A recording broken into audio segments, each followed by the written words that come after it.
ప్రసంగి మొదటి అధ్యాయము.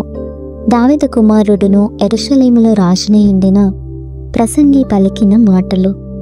వ్యర్థము వ్యర్థమని ప్రసంగి చెప్పుచున్నాడు. వ్యర్థము వ్యర్థము సమస్తము వ్యర్థమే. సూర్యుని క్రింద నరులు పడుచుండు పాటు అంతటి వలన వారికి కలుగుచున్న లాభమేమి? తరము వెంబడి తరము గతించిపోవచున్నది. భూమి ఒకటే ఎల్లప్పుడూ నిలుచున్నది. సూర్యుడు ఉదయించును, సూర్యుడు అస్తమించును. తాను ఉదయించు స్థలము మరలా చేరుటకు తెరపడును. గాలి దక్షిణమునకు పోయి ఉత్తరమునకు తిరుగును. ఇట్లు మరలా తిరుగుచు తన సంచార మార్గమున తిరిగి వచ్చును. నదులన్నయు సముద్రంలో పడును, అయితే సముద్రము నిండుటలేదు. నదులు ఎక్కడి నుండి పారివచ్చునో అక్కడికే అవి ఎప్పుడునూ మరలిపోవును. ఎడతెరిపి లేకుండా సమస్తము జరుగుచున్నది. మనుషులు దాన్ని వివరింపచాలరు. చూచుట చేత కన్ను తృప్తి పొందకున్నది, వినుట చేత చెవికి తృప్తి కలుగుటలేదు. మునుపు ఉండినదే ఇక ఉండబోవున్నది, మునుపు జరిగినదే ఇక జరగబోవున్నది. సూర్యుని క్రింద నూతనమైనదేదియూ లేదు. ఇది నూతనమైనదని ఒకదాని గూర్చి ఒకడు చెప్పును. అదియును మనకు ముందుండిన తరములలో ఉండినదే. పూర్వులు జ్ఞాపకమునకు రారు, పుట్టబోవ వారి జ్ఞాపకము ఆ తరువాత నుండబోవ వారికి కలుగదు. ప్రసంగినైన నేను యెరూషలేమునందు ఇశ్రాయేలీల మీద రాజునై ఉంటిని.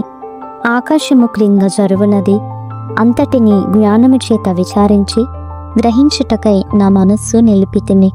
వారు దీని చేత అభ్యాసము నొందవలెనని దేవుడు మానవులకు ఏర్పాటు చేసిన ప్రయాసము బహు కఠినమైనది. సూర్యుని క్రింద జరుగుచున్న క్రియలనన్నిటినీ నేను చూచితిని. అవి అన్నీయు వ్యర్థములే.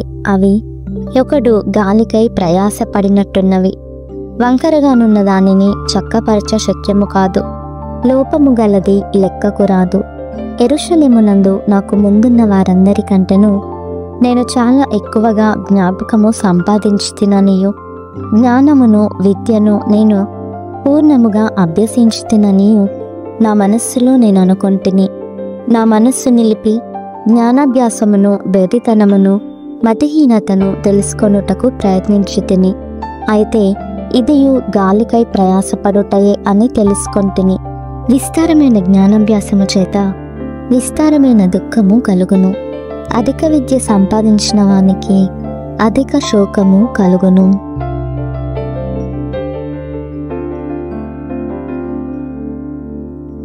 ప్రసంగి 2వ అధ్యాయము.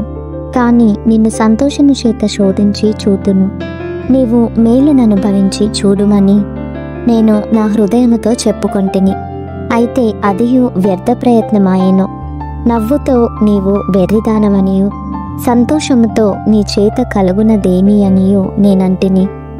నా మనస్సు ఇంకనూ జ్ఞానము అనుసరించుచుండగా ఆకాశము క్రింద తాము బ్రతుకు కాలమంతయు మనుషులు ఏమి చేసి మేలు అనుభవింతురో చూడవలెనని తలచి నా దేహమును ద్రాక్షరసము చేత సంతోషపరుచుకొందుననియు మతిహీనత యొక్క సంగతి అంతయు గ్రహింతుననియు నా మనస్సులో నేను యోచన చేసుకొంటిని.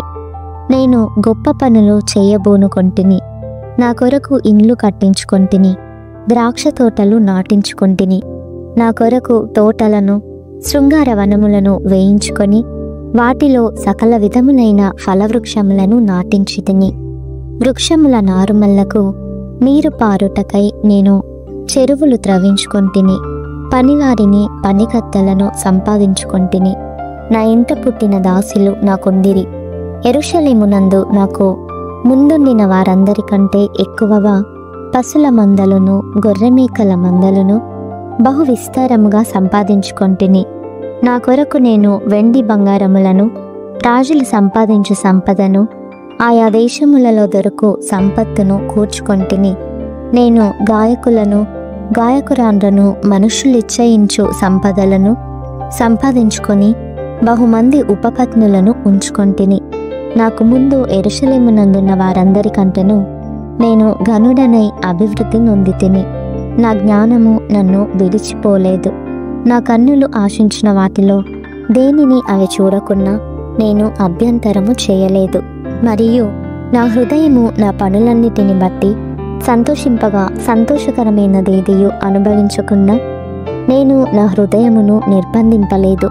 ఇదే నా పనులన్నిటి వలన నాకు దొరికిన భాగ్యము.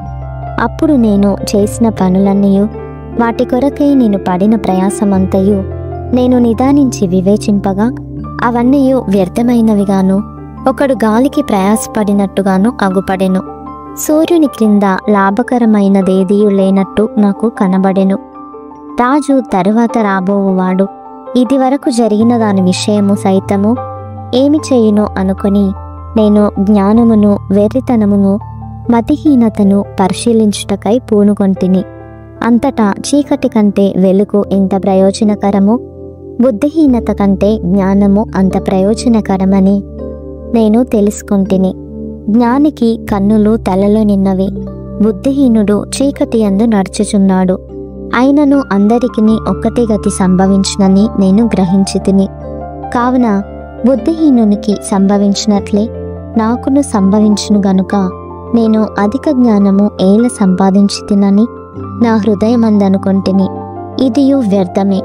బుద్ధిహీనులను గూర్చినట్లుగానే జ్ఞానులను గూర్చియు జ్ఞాపకము ఎన్నటికిని ఎంచబడదు. రాబోవు దినములలో వారందరూ మరువబడిన వారై ఎందురు. జ్ఞానులు మృతినందు విధమట్టిదో, బుద్ధిహీనులు మృతినందు విధమట్టిదే. ఇది చూడగా సూర్యుని క్రింద జరుగునది నాకు వ్యసనము పుట్టించెను. అంతయు వ్యర్థముగాను, ఒకడు గాలికై ప్రయాసపడినట్టుగాను కనబడెను గనుక బ్రతుకుట నాకు అసహ్యమాయెను.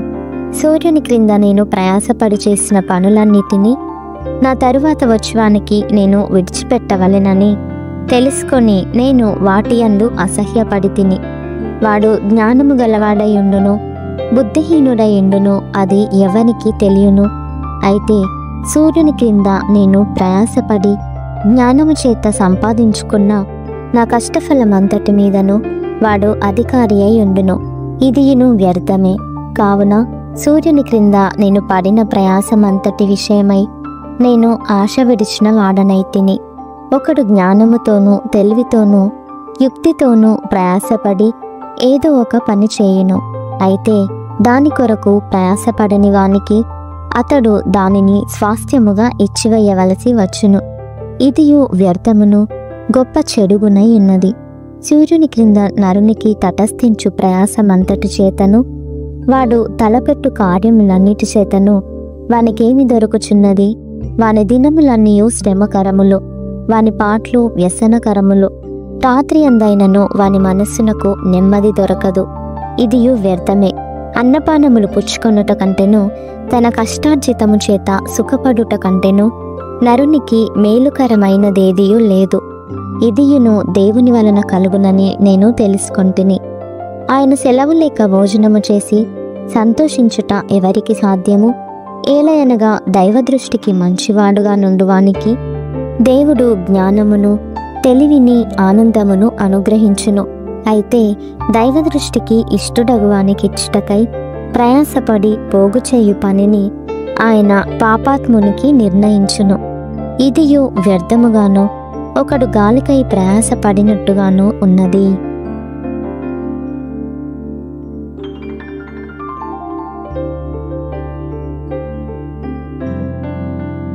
ప్రసంగి 3వ అధ్యాయము. ప్రతిదానికి సమయము కలదు.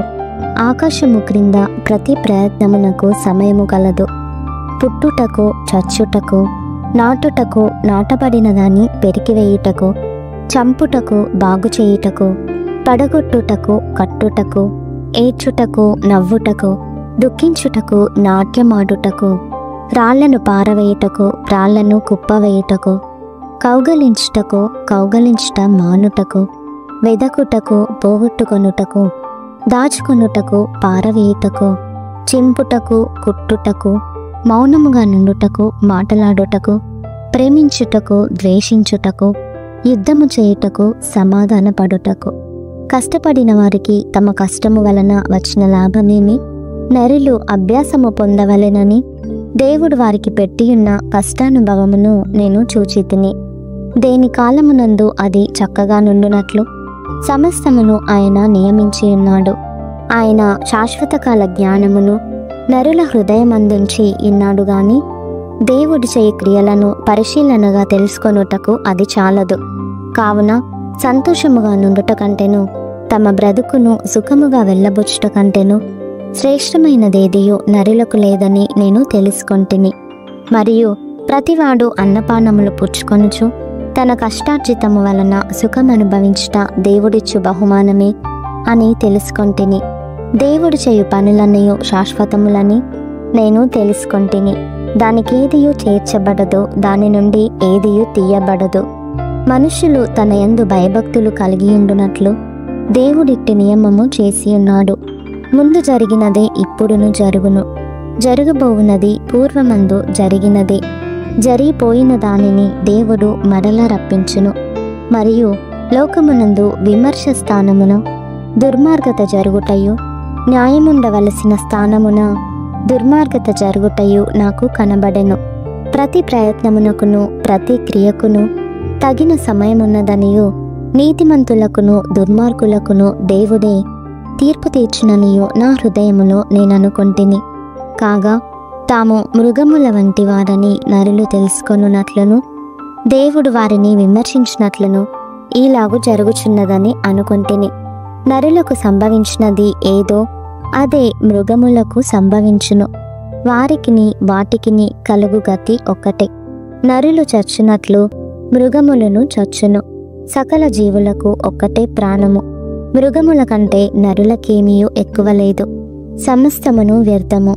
సమస్తము ఒక్క స్థలమునకే పోవును. సమస్తము మంటిలో నుండి పుట్టెను. సమస్తము మంటికే తిరిగిపోవును. నరుల ఆత్మ పరమునకెక్కిపోవునో లేదో, మృగముల ప్రాణము భూమికి దిగిపోవునో లేదో ఎవరికి తెలియను. కాగా తమకు తరువాత జరుగు దానిని చూచుటకై నరుని తిరిగి లేపుకొని పోవువాడెవడునూ లేకపోవుట నేను చూడగా వారు తమ క్రియల యందు సంతోషించుట కంటే వారికి మరి ఏ మేలును లేదని సంగతి నేను తెలుసుకొంటిని. ఇదే వారి భాగము.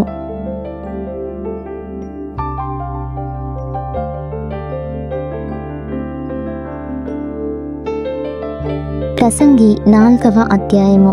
పిమ్మట సూర్యుని క్రింద జరుగు వివిధమైన అన్యాయ క్రియలను గురించి నేను యోచించి తిని. బాధింపబడువారు ఆదరించు దిక్కులేక కన్నీళ్లు విడుచుదురు. వారిని బాధపెట్టువారు బలవంతులు గనుక ఆదరించువాడెవడునూ లేకపోయెను. కాబట్టి ఇంకనూ బ్రతుకుచున్న వారి కంటే ఇంతకు ముందు కాలము చేసిన వారే ధన్యులను కొంటిని. ఇంకనూ పుట్టని వారు సూర్యుని క్రింద జరుగు అన్యాయపు పనుని చూచియుండని హేతువు చేత ఈ ఉభయుల కంటెను వారే ధన్యులను కొంటిని. మరియు కష్టమంతయు నేర్పుతో కూడిన పనులన్నయు నరులకు రోషకారణములని నాకు కనబడెను. ఇదియు వ్యర్థముగానొకడు గాలిని పట్టుకొనుటకై చెయ్యు ప్రయత్నము వలెనున్నది. బుద్ధిహీనుడు చేతులు ముడుచుకొని తన మాంసము భక్షించును. శ్రమయును గాలికైన యత్నములను 2 చేతుల నిండా నుండుట కంటే 1 చేతి నిండా నెమ్మది కలిగి ఉండుట మేలు. నేను ఆలోచింపగా వ్యర్థమైనది మరి ఒకటి సూర్యుని క్రింద నాకు కనబడెను. ఒంటరిగానున్న ఒకడు కలడు. అతనికి జతగాడు లేడు, కుమారుడు లేడు, సహోదరుడు లేడు. అయినను అతడు ఎడతెగక కష్టపడును. అతని కన్ను ఐశ్వర్యము చేత తృప్తి పొందదు. అతడు సుఖమనునది నేనెరుగక ఎవరి నిమిత్తము కష్టపడుచున్నానని అనుకొనడు. ఇదియు వ్యర్థమైనదై బహుచింత కలిగించును. ఇద్దరి కష్టము చేత ఉభయులకు మంచి ఫలము కలుగును. గనుక ఒంటివాడ ఎండుట కంటే ఇద్దరు కూడి ఎండుట మేలు. వారు పడిపోయినను ఒకడు తన తోడివానిని లేవనెత్తెన. అయితే ఒంటరిగాడు పడిపోయిన ఎడల వానికి శ్రమయే కలుగును. వాని లేవనెత్తువాడు లేకపోవును. ఇద్దరు కలిసి పండుకొనిన ఎడల వారికి వెట్ట కలుగును. ఒంటరిగానికి వెట్ట ఏలాగు పుట్టును. ఒంటరియగునొకని మీద మరి ఒకడు పడిన ఎడల ఇద్దరు కూడి వానిని ఎదిరింపగలరు. 3 పేటల త్రాడు త్వరగా తెగిపోదు గదా. మూఢత్వము చేత బుద్ధి మాటలకిక చెవియొగ్గలేని ముసలిరాజు కంటే బీదవాడైన జ్ఞానవంతుడకు చిన్నవాడే శ్రేష్ఠుడు. అట్టివాడు తన దేశమందు బీదవాడుగా పుట్టినను పట్టాభిషేకము నొందుటకు చెరసాలలో నుండి బయలువెళ్ళును. సూర్యుని క్రింద సంచరించి సజీవులందరూ గతించిన రాజునకు బదులుగా రాజైన ఆ చిన్నవాని పక్షమున నుండురని నేను తెలుసుకొంటిని. అతని ఆధిపత్యము క్రింది జనులకు లెక్కయ్యే లేదు. అయినను తరువాత రాబోవారు వీనియందు ఇష్టపడరు. నిజముగా ఇదియు వ్యర్థమే, ఒకడు గాలికై ప్రయాసపడినట్టే.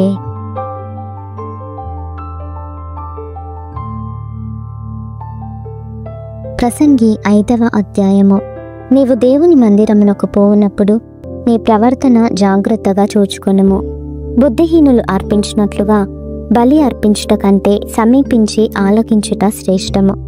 వారు తెలియకయే దుర్మార్గపు పనులు చేయుదురు. నీవు దేవుని సన్నిధిని అనాలోచనగా పలుకుటకు నీ హృదయమును త్వరపడనీయక నీ నోటిని కాచుకొమ్ము. దేవుడు ఆకాశమందున్నాడు, నీవు భూమి మీద ఉన్నావు. కావున నీ మాటలు కొద్దిగా ఉండవలెను. విస్తారమైన పనిపాటుల వలన స్వప్నము పుట్టును. పెక్కు మాటలు పలుకువాడు బుద్ధిహీనుడగును. నీవు దేవునికి మొక్కుబడి చేసుకొనిన ఎడల దానిని చెల్లించుటకు ఆలస్యము చేయకుము. బుద్ధిహీనులయందు ఆయనకిష్టము లేదు. నీవు మొక్కుకొనిన దాన్ని చెల్లించుము. నీవు మొక్కుకొని చెల్లింపకుండుట కంటే మొక్కుకొనకుండుటయే మేలు. నీ దేహమును శిక్షకు లోపర్చినంత పని నీ నోటి వలన జరగనీయకుము. అది పొరపాటు చేత జరిగనని దూత ఎదుట చెప్పకుము. నీ మాట వలన దేవునికి కోపము పుట్టించి నీవేళ నీ కష్టమును వ్యర్థపరచుకొనెదవో. అధికమైన స్వప్నములను మాటలను నిష్ప్రయోజనములు. నీ మట్టుకు నీవు దేవుని యందు భయభక్తులు కలిగియుండుము. ఒక రాజ్యమందు బీదలను బాధించుటయు ధర్మమును న్యాయమును బలాత్కారము చేత మీరుటయు నీకు కనబడిన ఎడల దానికి ఆశ్చర్యపడకుము. అధికారము నొందిన వారి మీద మరి ఎక్కువ అధికారము నొందిన వారున్నారు, మరియు మరి ఎక్కువైన అధికారము నొందినవాడు వారికి పైగా నున్నాడు.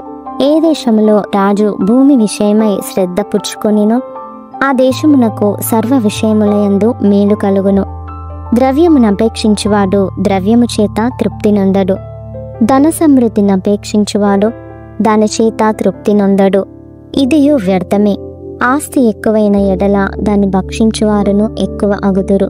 కన్నులారా చూచుటయేగాక ఆస్తిపరునికి తన ఆస్తి వలని ప్రయోజనమేమి?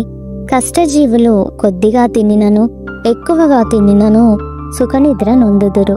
అయితే ఐశ్వర్యవంతులకు తమ ధన సమృద్ధి చేత నిద్ర పట్టదు. సూర్యుని క్రింద మనస్సునకు ఆయాసకరమైనదొకటి జరుగుట నేను చూచితిని. అదేదనగా ఆస్తి గలవాడు తన ఆస్తిని దాచిపెట్టుకొని తనకు నాశనము తెప్పించుకొనెను. అయితే ఆ ఆస్తి దురదృష్టము వలన నశించిపోవును. అతడు పుత్రులు గలవాడైనను అతని చేతిలో ఏమీ లేకపోవును. వాడు ఏ ప్రకారముగా తల్లి గర్భం నుండి వచ్చెనో ఆ ప్రకారముగానే తాను వచ్చినట్లే దిగంబరిగానే మరలా పోవును. తాను ప్రయాసపడి చేసుకొనిన దానిలో ఏదైనను చేత పట్టుకొని పోడు. అతడు వచ్చిన ప్రకారముగానే మరలా పోవును.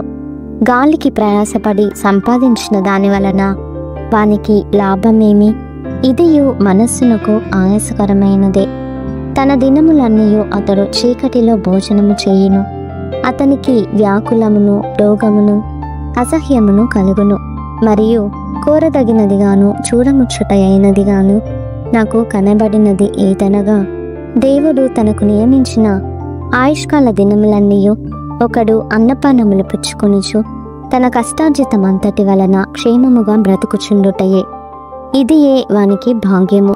మరియు దేవుడు ఒకనికి ధనధాన్య సమృద్ధి ఇచ్చి దాని యందు తన భాగము అనుభవించుటకును అన్నపానములు పుచ్చుకొనుటకును తన కష్టార్జితమందు సంతోషించుటకును వీలు కలుగజేసిన ఎడల అతనికి ఆ స్థితి దేవుని ఆశీర్వాదము వలన కలిగినదను కొనవలెను.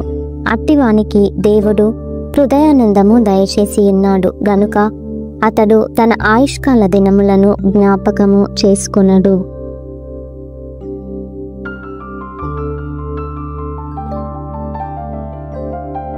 ప్రసంగి 6వ అధ్యాయము. సూర్యుని క్రింద దురవస్థ ఒకటి నాకు కనబడెను. అది మనుషులకు బహు విశేషముగా కలుగుచున్నది. ఏమనగా, దేవుడు ఒకనికి ధనధాన్య సమృద్ధిని ఘనతను అనుగ్రహించును. అతడేమిని కోరినను అది అతనికి తక్కువ కాకుండును. అయినను దానిని అనుభవించుటకు దేవుడు వానికి శక్తిని అనుగ్రహింపడు. అన్యుడు దానిని అనుభవించును. ఇది వ్యర్థముగాను గొప్ప దురవస్థగాను కనబడుచున్నది. ఒకడు 100 మంది పిల్లలను కని దీర్ఘాయుష్మంతుడై చిరకాలము జీవించినను అతడు సుఖానుభవము నెరుగకయు తగిన రీతిని సమాధి చేయబడకయు నుండిన ఎడల వాని గతి కంటే పడిపోయిన పిండము యొక్క గతి మేలని నేను అనుకొనుచున్నాను. అది లేమిడితో వచ్చి చీకటిలోనికి పోవును. దాని పేరు చీకటి చేత కమ్మబడెను. అది సూర్యుని చూచినది కాదు, ఏ సంగతియో దానికి తెలియదు. అతని గతి కంటే దాని గతి నెమ్మది గలది. అటివాడు 2000 సంవత్సరములు బ్రతికియు మేలు కానకయున్న ఎడల వాని గతి అంతే. అందరును ఒక స్థలమునకే వెళ్ళుదురు గదా. మనుషుల ప్రయాసమంతయు వారి నోటికే గదా. అయినను వారి మనస్సు సంతృష్టి నొందదు. బుద్ధిహీనుల కంటే జ్ఞానుల విశేషమేమి? సజీవుల ఎదుట బ్రతుక నేర్చిన బీదవారికి కలిగిన విశేషమేమి? మనస్సు అడియాశలు కలిగి తిరుగులాడుట కన్నా ఎదుటనున్న దానిని అనుభవించుట మేలు. ఇదియు వ్యర్థమే, గాలికై ప్రయాసపడినట్టే. ముందుండున్నది బహుకాలము కిందనే తెలియబడెను. ఆయా మనుష్యులు ఎట్టివారగుదురో అది నిర్ణయమాయెను. తమ కంటే బలవంతుడైన వానితో వారు వ్యాజ్యమాడజాలరు. పలుకబడిన మాటలలో నిరర్ధకమైన మాటలు చాలా ఉండును. వాటి వలన నరులకేమి లాభము?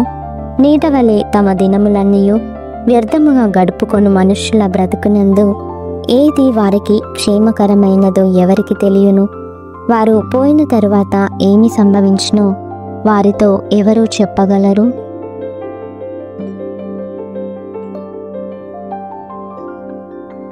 ప్రసంగి 7వ అధ్యాయము. సుగంధ తైలము కంటే మంచి పేరు మేలు, ఒకని జన్మదినము కంటే మరణ దినమే మేలు. విందు జరుగుచున్న ఇంటికి పోవుట కంటే ప్రలాపించుచున్న వారి ఇంటికి పోవుట మేలు. ఏలయనగా మరణము అందరికీ వచ్చును గనుక బ్రతుకువారు దానిని మనస్సున పెట్టుదురు. నవ్వుట కంటే దుఃఖపడుట మేలు. ఏలయనగా ఖిన్నమైన ముఖము హృదయమును గుణపరచును. జ్ఞానుల మనస్సు ప్రలాపించువారి ఇంటి మీద నుండును. అయితే బుద్ధిహీనుల తలంపు సంతోషించువారి మధ్య నుండును. బుద్ధిహీనుల పాటలు వినుట కంటే జ్ఞానుల గద్దింపు వినుట మేలు. ఏలయనగా బాణ క్రింద చిటపటయను చితుకుల మంట ఎట్టిదో బుద్ధిహీనుల నవ్వు అట్టిదే. ఇదియు వ్యర్థము. అన్యాయము చేయుట వలన జ్ఞానులు తమ బుద్ధిని కోల్పోవుదురు. లంచము పుచ్చుకొనుట చేత మనస్సు చెడును. కార్యారంభము కంటే కార్యాంతము మేలు. అహంకారము గలవాని కంటే శాంతము గలవాడు శ్రేష్ఠుడు. ఆత్రపడి కోపపడవద్దు. బుద్ధిహీనుల అంతరింద్రియములందు కోపము సుఖనివాసము చేయును. ఈ దినముల కంటే మునుపటి దినములు ఏల క్షేమకరములు అని అడుగవద్దు. ఈ ప్రశ్న వేయుట జ్ఞానయుక్తము కాదు. జ్ఞానము స్వాస్యమంతా ఉపయోగము. సూర్యుని క్రింద బ్రతుకువారికి అది లాభకరము. జ్ఞానము ఆశ్రయాస్పదము, ద్రవ్యము ఆశ్రయాస్పదము. అయితే జ్ఞానము దాని పొందిన వారి ప్రాణమును రక్షించును. ఇదే జ్ఞానము వలన కలుగు లాభము. దేవుని క్రియలను ధ్యానించుము. ఆయన వంకరగా చేసిన దానిని ఎవడు చక్కపరచును? సుఖదినమునందు సుఖముగా ఉండుము, ఆపద్దినమునందు యోచించుము. తాము చనిపోయిన తర్వాత జరుగుదానిని నరులు తెలుసుకొనకుండునట్లు దేవుడు సుఖదుఖములను జతపర్చియున్నాడు. నా వ్యర్థ సంచారముల కాలములో నేను వీటినన్నిటినీ చూచితిని. నీతిని అనుసరించి నశించిన నీతిమంతులు కలరు. దుర్మార్గుల యుండియు చిరాయువులైన దుష్టులను కలరు. అధికముగా నీతిమంతుడవై ఉండకుము, అధికముగా జ్ఞానివి కాకుము. నిన్ను నీవేళ నాశనము చేసుకొందువు. అధికముగా దుర్మార్గపు పనులు చేయకుము. బుద్ధిహీనముగా తిరగవద్దు. నీ కాలమునకు ముందుగా నీవేళ చనిపోదువు. నీవు దీన్ని పట్టుకొని ఉండుటయు దానిని చేయి విడువకుండుటయు మేలు. దేవుని యందు భయభక్తులు గలవాడు వాటినన్నిటినీ కొనసాగించును. పట్టణమందుండు 10 మంది అధికారుల కంటే జ్ఞానము గలవానికి జ్ఞానమే ఎక్కువైన ఆధారము. పాపము చేయక మేలు చేయుచుండు నీతిమంతుడు భూమి మీద ఒక్కడైనను లేడు. నీ పనివాడు నిన్ను శపించుట నీకు వినబడకుండునట్లు చెప్పుడు మాటలు లక్ష్యపెట్టకుము. నీవును అనేక మారులు ఇతరులను శపించితివని నీకే తెలిసి ఉన్నది గదా. ఇది అంతయు జ్ఞానము చేత నేను శోధించి చూచితిని. జ్ఞానాభ్యాసము చేసుకుందినని నేను అనుకొంటిని గాని అది నాకు దూరమాయెను. సత్యమైనది దూరముగాను బహులోతుగాను ఉన్నది. దాని పరిశీలన చేయగలవాడెవడు? వివేచించుటకును పరిశోధించుటకును జ్ఞానాభ్యాసము చేయుటకై సంగతుల యొక్క హేతువులను తెలుసుకొనుటకును భక్తిహీనత బుద్ధిహీనత అనియు బుద్ధిహీనత వెర్రితనమనియు గ్రహించుటకును రూఢి చేసుకొని నా మనస్సు నిలిపితిని. మరణము కంటే ఎక్కువ దుఃఖము కలిగించినది ఒకటి నాకు కనబడెను. అది వలల వంటిదై ఉరుల వంటి మనస్సును బంధకముల వంటి చేతులను కలిగిన స్త్రీ. దేవుని దృష్టికి మంచివారైన వారు దానిని తప్పించుకొందురు గాని పాపాత్ములు దాని వలన పట్టబడుదురు. సంగతుల హేతువు ఏమైనది కనుగొనుటకై నేను ఆయా కార్యములను తరచి చూడగా ఇది నాకు కనబడనని ప్రసంగినైన నేను చెప్పుచున్నాను.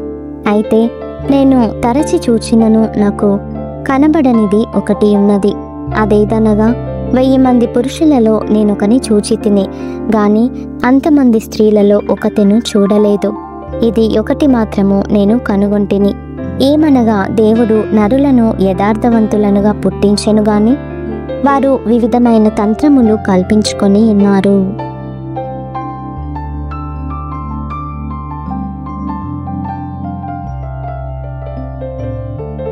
ప్రసంగి 8వ అధ్యాయము. జ్ఞానులతో సములైన వారెవరు? జరుగువాటి భావంను ఎరిగిన వారెవరు? మనుషుల జ్ఞానము వారి ముఖమునకు తేజస్సునిచ్చును, దాని వలన వారి మోటితనము మార్చబడును. నీవు దేవునికి ఒట్టు పెట్టుకొంటివని జ్ఞాపకము చేసుకొని రాజుల కట్టడకు లోబడుమని నేను చెప్పుచున్నాను. రాజుల సముఖము నుండి అనాలోచనగా వెళ్ళకుము. వారు తాము కోరినదెల్లా నెరవేర్చుదురు గనుక దుష్కార్యములో పాలుపుచ్చుకొనకుము. రాజుల ఆజ్ఞ అధికారము గలది. నీవు చేయు పని ఏమని రాజుతో చెప్పగలవాడెవడు? ధర్మమును ఆచరించి వారికి కీడేమియు సంభవింపదు. సమయము వచ్చిననియు న్యాయము జరుగుననియు జ్ఞానులు మనస్సున తెలుసుకొందురు. ప్రతి సంగతిని విమర్శించు సమయమును ఏర్పడి ఉన్నది. లేని ఎడల మనుష్యులు చెయ్యి కీడు బహు భారమగును. సంభవింపబోవునది నరులకు తెలియదు. అది ఏలాగు సంభవించునో వారికి తెలియజేయువారెవరు? గాలి విసరకుండా చేయుటకు గాలి మీద ఎవరికిని అధికారము లేదు. మరణదినము ఎవరికిని వశము కాదు. ఈ యుద్ధమందు విడుదల దొరకదు. దౌష్ట్యము దానిని అనుసరించి వారిని తప్పింపదు. సూర్యుని క్రింద జరుగు ప్రతి పనిని గూర్చి నేను మనస్సిచ్చి యోచన చేయుచుండగా ఇదంతయు నాకు తెలిసెను. మరియు ఒకడు మరియొకని పైన అధికారి అయి తనకు హాని తెచ్చుకొనుట కలదు. మరియు దుష్టులు క్రమముగా బాతి పెట్టబడి విశ్రాంతి నొందుటయు న్యాయముగా నడుచుకున్నవారు పరిశుద్ధ స్థలమునకు దూరముగా కొనిపోబడి పట్టణస్థుల వలన మరువబడి ఉండుటయు నేను చూచితిని. ఇదియు వ్యర్థమే. దుష్క్రియకు తగిన శిక్ష శీఘ్రముగా కలుగకపోవుట చూచి మనుషులు భయము విడిచి హృదయపూర్వకంగా దుష్క్రియలు చేయుదురు. పాపాత్ములు 100 మారులు దుష్కార్యము చేసి దీర్ఘాయుష్మంతులైనను దేవుని యందు భయభక్తులు కలిగి ఆయన సన్నిధికి భయపడువారు క్షేమముగా నుందురనియు భక్తిహీనులు దేవుని సన్నిధిని భయపడరు గనుక వారికి క్షేమము కలుగదనియు వారు నీడ వంటి దీర్ఘాయువును పొందకపోవుదురనియు నేనెరుగుదును. వ్యర్థమైనది మరి ఒకటి సూర్యుని క్రింద జరుగుచున్నది. అదేమనగా భక్తిహీనులకు జరిగినట్లుగా నీతిమంతులలో కొందరికి జరుగుచున్నది. నీతిమంతులకు జరిగినట్లుగా భక్తిహీనులలో కొందరికి జరుగుచున్నది. ఇదియును వ్యర్థమే అని నేను అనుకొంటిని. అన్నపానములు పుచ్చుకొని సంతోషించుట కంటే మనుష్యులకు లాభకరమైనదొకటియూ లేదు గనుక నేను సంతోషమును పొగడితిని. బ్రతికి కష్టపడవలనని దేవుడు వారికి నియమించిన కాలమంతయు ఇదియే వారికి తోడుగానున్నది. జ్ఞానాభ్యాసము చేయుటకును దివారాత్రులు కన్నులు నిద్ర కానకుండా మనుషులు జరిగించు వ్యాపారములను చూచుటకును నా మనస్సు నేను నిలుపగా దేవుడు జరిగించినదంతయు నేను కనుగొంటిని. మరియు సూర్యుని క్రింద జరుగు క్రియలు మనుషులు కనుగొనలేరనియు, కనుగొనవలెనని మనుషులు ఎంత ప్రయత్నించినను వారు కనుగొనుటలేదనియు, దాన్ని తెలుసుకొనవలెనని జ్ఞానులు పూనుకొనినను వారైనా కనుగొనజాలరనియు నేను తెలుసుకొంటిని.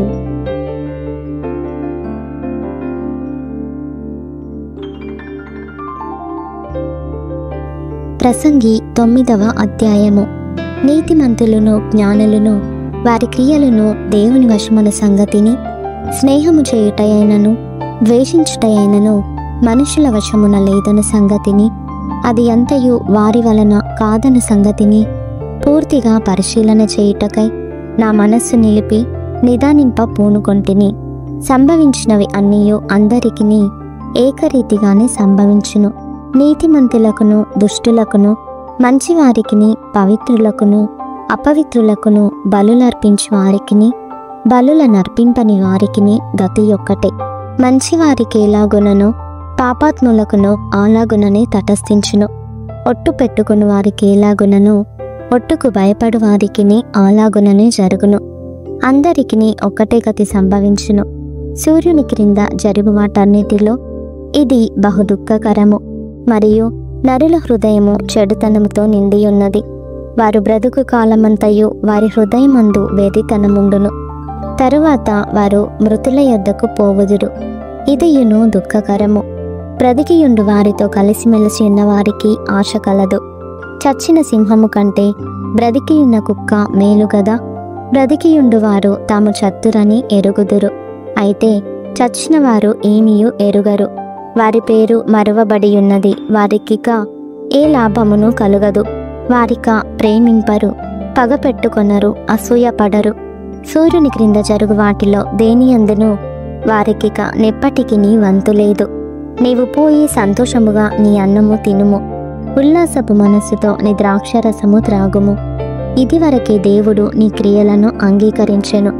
ఎల్లప్పుడూ తెల్లని వస్త్రములు ధరించుకొనుము, నీ తలకు నూనె తక్కువ చేయకుము.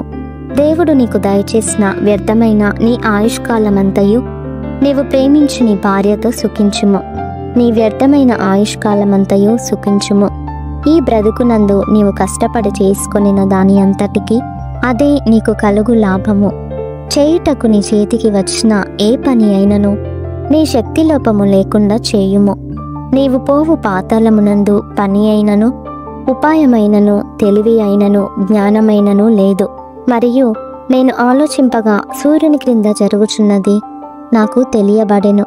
వడిగలవారు పరుగులో గెలువరు, బలము గలవారు యుద్ధమునందు విజయముందరు. జ్ఞానము గలవారికి అన్నము దొరకదు, బుద్ధిమంతులగుట వలన ఐశ్వర్యము కలుగదు. తెలివి గలవారికి అనుగ్రహము దొరకదు. ఇవి అన్నయు అదృష్టవశము చేతనే కాలవశము చేతనే అందరికీ కలుగుచున్నవి. తమ కాలము ఎప్పుడు వచ్చునో నరులెరుగరు. చేపలు బాధకరమైన వలయందు చిక్కుబడినట్లు, పిట్టలు వలలో పట్టుబడినట్లు అశుభకాలమును హఠాత్తుగా తమకు చేటు కలుగునప్పుడు వారును చిక్కుపడుదురు. మరియు నేను జరుగు దీనిని చూచి ఇది జ్ఞానమని తలంచెతిని. ఇది నా దృష్టికి గొప్పదిగా కనబడెను. ఏమనగా ఒక చిన్న పట్టణముండెను. దాని యందు కొద్దిమంది కాపురముండిరి. దాని మీదికి గొప్ప రాజు వచ్చి దాని ముట్టడి వేసి దాని ఎదుట గొప్ప బురుజులు కట్టించెను. అయితే అందులో జ్ఞానము గల ఒక బీదవాడుండి తన జ్ఞానము చేత ఆ పట్టణమును రక్షించెను. అయినను ఎవరునూ ఆ బీదవాణిని జ్ఞాపకముంచుకొనలేదు. కాగా నేనిట్లనుకొంటిని, బలము కంటే జ్ఞానము శ్రేష్టమే గాని బీదవారి జ్ఞానము తృణీకరింపబడును. వారి మాటలు ఎవరునూ లక్ష్యము చేయరు. బుద్ధిహీనులలో ఏలువాని కేకల కంటే మెల్లగా వినబడిన జ్ఞానుల మాటలు శ్రేష్టములు. యుద్ధాయుధముల కంటే జ్ఞానము శ్రేష్టము. ఒక పాపాత్ముడు అనేకమైన మంచి పనులను చెరుపును.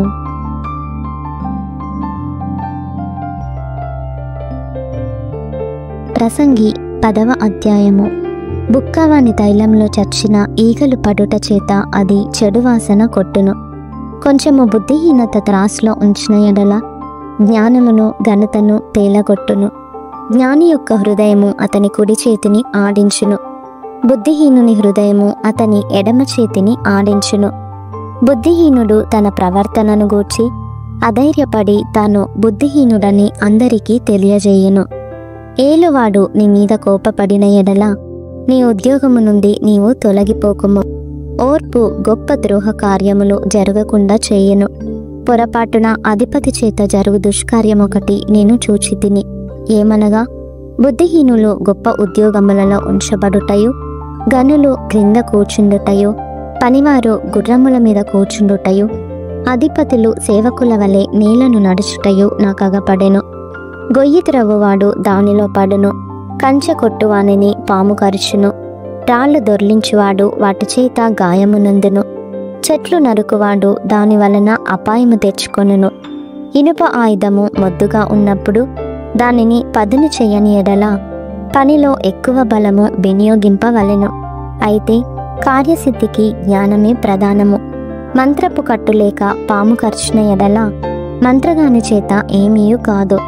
జ్ఞానుని నోటి మాటలు ఇంపుగా ఉన్నవి, అయితే బుద్ధిహీనుని నోరు వానినే మృంగివేయును.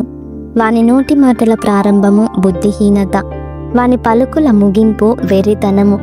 కలుగబోవున్నది ఏదో మనుష్యులు ఎరుగకయుండినను బుద్ధిహీనులు విస్తారముగా మాటలాడుదురు. నరుడు చనిపోయిన తరువాత ఏమి జరుగునో ఎవరు తెలియజేతురు? ఊరికి పోవు త్రోవ ఎరుగని వారై బుద్ధిహీనులు తమ ప్రయాస చేత ఆయాసపడుదురు.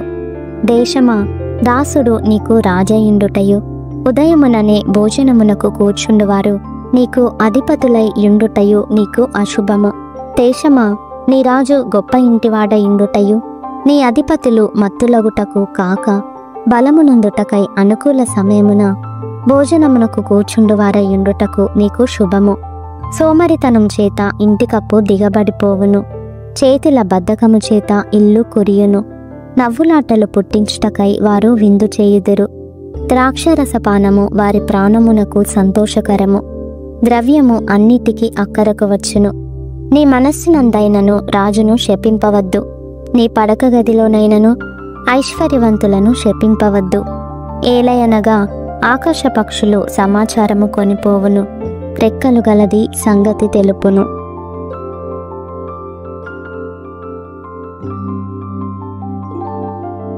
ప్రసంగి 11వ అధ్యాయము. నీ ఆహారమును నీళ్ల మీద వేయుము, చాలా దినములైన తరువాత అది నీకు కనబడును. 7 8 భాగము పంచిపెట్టుము. భూమి మీద ఏమి కీడు జరుగునో నీవెరుగవు.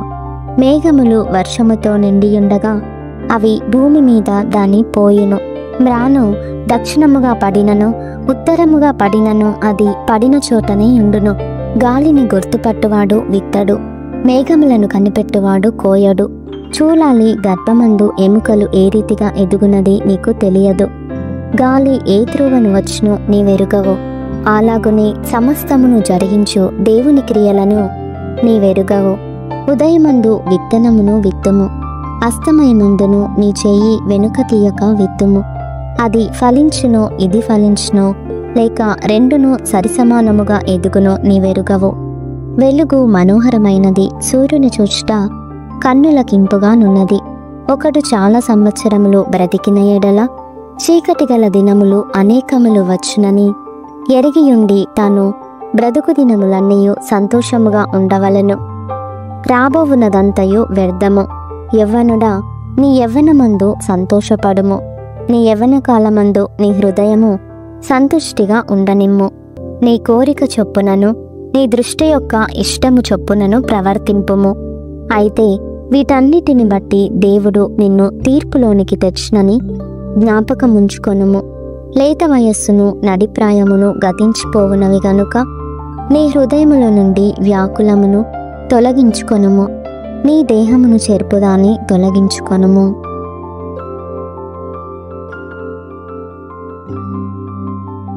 ప్రసంగి 12వ అధ్యాయము. దుర్దినములు రాకముందే ఇప్పుడు వీటి యందు నాకు సంతోషము లేదని నీవు చెప్పు సంవత్సరములు రాకముందే తేజస్సునకును సూర్యచంద్ర నక్షత్రములకును చీకటి కమ్మకముందే వాన వెలిసిన తరువాత మేఘములు మరలా రాకముందే నీ బాల్య దినములయందే నీ సృష్టికర్తను స్మరణకు తెచ్చుకొనుము. ఆ దినమున ఇంటి కావలివారు వనకుదురు, బలిష్ఠులు వంగుదురు, విసరువారు కొద్దిమంది ఒకట చేత పని చాలించుకొందురు. కిటికీలలో గుండా చూచువారు కానలేక ఇందురు. తిరుగటి రాండ్రధ్వని తగ్గిపోవును, వీధి తలుపులు మూయబడును. పిట్ట యొక్క కూతకు ఒకడు లేచును. సంగీతమును చేయు స్త్రీలు, నాదము చేయు వారందరూ నిశ్శబ్దముగా ఉంచబడుదురు. ఎత్తు చోటులకు భయపడుదురు. మార్గములయందు భయంకరమైనవి కనబడును. బాదము వృక్షము పువ్వులు పోయును, మిడుత బరువుగా ఉండును. బుడ్డ బొడుసరకాయ పగులును. ఏలయనగా ఒకడు తన నిత్యమైన ఉనికి పట్టునకు పోవచ్చున్నాడు. వాని నిమిత్తము ప్రలాపించువారు వీధులలో తిరుగుదురు. వెండి త్రాడు విడిపోవును, బంగారు గిన్నె పగిలిపోవును. దార యొద్ద కుండ పగిలిపోవును, బావి యొద్ద చక్రము పడిపోవును. మన్నైనది వెనుకటి వలనే మరలా భూమికి చేరును. ఆత్మ దాని దయచేసిన దేవుని యొద్దకు మరలా పోవును. సమస్తము వ్యర్థమని ప్రసంగి చెప్పుచున్నాడు. సమస్తము వ్యర్థము. ప్రసంగి జ్ఞాని అయి ఉండెను. అతడు జనులకు జ్ఞానము బోధించెను.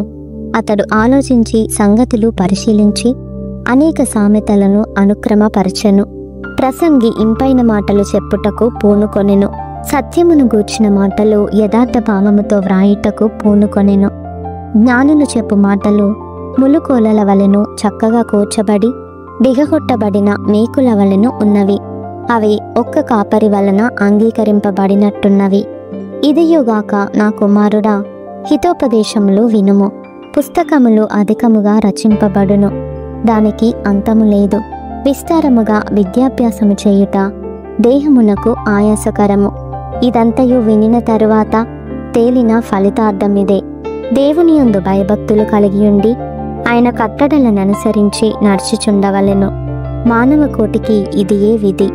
గూఢమైన ప్రతి అంశమును గూర్చి దేవుడు విమర్శ చేయునప్పుడు ఆయన ప్రతిక్రియను అది మంచిదే గాని చెడ్డదే గాని తీర్పులోనికి తెచ్చును.